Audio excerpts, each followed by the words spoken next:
I got to my feet, but as I did, I felt a sharp and terrible pain in the back of my neck.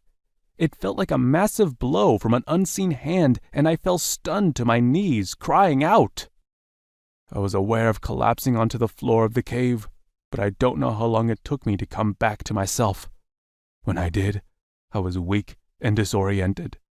When I finally regained consciousness, I put a hand to my head and started shaking, because it was a human hand at the end of my arm, and for the first time in 10 years, it wasn't tipped with claws and covered in hair. I jumped to my feet, looked down on myself, and saw human legs. They weren't misshapen or covered in wiry brown fur. They looked perfectly normal, though maybe none too clean. I kept patting my arms and torso, all human. I almost passed out again from the shock, but I needed to find a mirror to look at my face and make sure it was a human face staring back at me, or see that this was some kind of dream.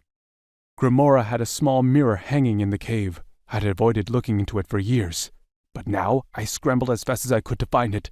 I ran over to the wall and peered into the mirror, with the room mostly dark, but lit a little by the waning sunlight filtering into the entrance. I saw a complete stranger staring back at me. A young man with dark hair and shocked, staring, haunted brown eyes. Was I hallucinating? Had I become unhinged as I sat down by the fire?